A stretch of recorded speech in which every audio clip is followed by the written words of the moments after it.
Hey, everybody, and welcome to It's Story Time with Coach Sheréa. I'm Coach Sheréa Vejauan. I'm the author of the Ultimate Goals Handbook, and I'm excited to have you here as we kick off this series. If you've ever written a book or worked on a speech, you probably know what it's like to go to bed reading it over and over and over again, right? And so when I launched my new book, The Ultimate Goals Handbook, I was reading it every single night.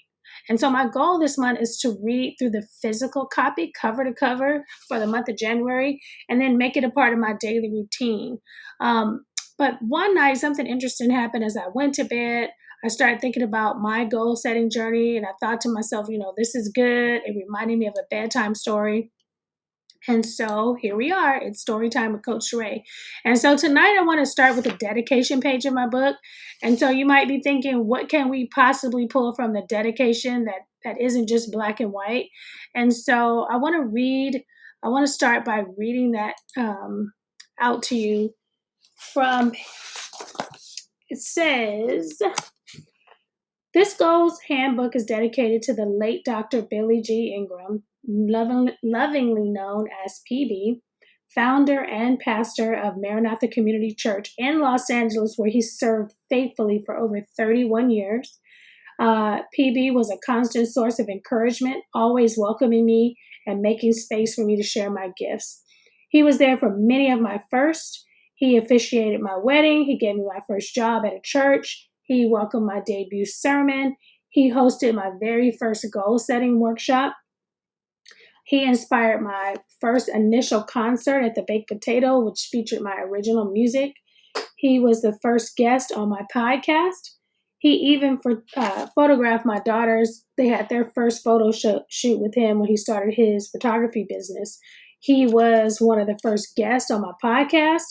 And in a lot of ways, he championed my journey. He was a generous giver. He made sure I was using my gifts. And so, for all of that, I'm deeply grateful. So, the Ultimate Goals Handbook is dedicated to Pastor Billy Ingram. He wasn't just a mentor, he was a true friend. And so, rest in peace, my friend. You are truly missed. Shalom. And so, I want to bring up the worksheet. I designed a worksheet tonight that you can fill out. It's a quick worksheet just for you to briefly acknowledge your mentors, people that have helped you in the past, that have helped you get to where you want to be. And next time you read a dedication or you read the acknowledgement pages, use that opportunity to thank the people that helped you with your projects, help you with your music, help you with your creativity. Maybe they helped you get a job. They helped you write a a letter. Maybe you use them as a reference. A lot of times we use and we ask, but we don't take the time to thank and let people know how much they meant to us, and then they're gone and you can't do it. So I have some questions to ask you tonight. Who has been your biggest mentor or supporter in life, and what's the one thing you learned from them?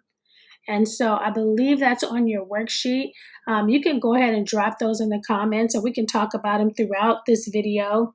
Um, what's the one thing you'd like to say to a mentor or supporter if they were here right now? What would you say to them? And then who are the people you could mentor or support in your life?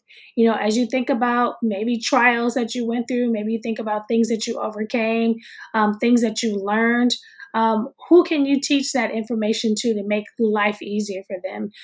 You can be the voice that you want to hear. You can be I always say I write the books I want to read and I publish the books I want to leave. If there's a book that's not written that would impact your life or impact the lives of those you know, then write that book. It's yours. Um, so yeah, have you mentored someone before? Have you thought about mentorship? Actually, this month of January is National Mentorship Month, and so it's a good opportunity to consider being a mentor. It's also a good opportunity to thank the mentors who helped you. So let's see. My challenge for you this week is take one action to honor a mentor or a mentee. Um, whether it's sending a thank you note, meeting for coffee, or offering support, and keep that ripple effect going. All right? All right, so I want you guys to have an awesome day. Thanks for joining me for Story Time with Coach Sheréa, and I will see you tomorrow.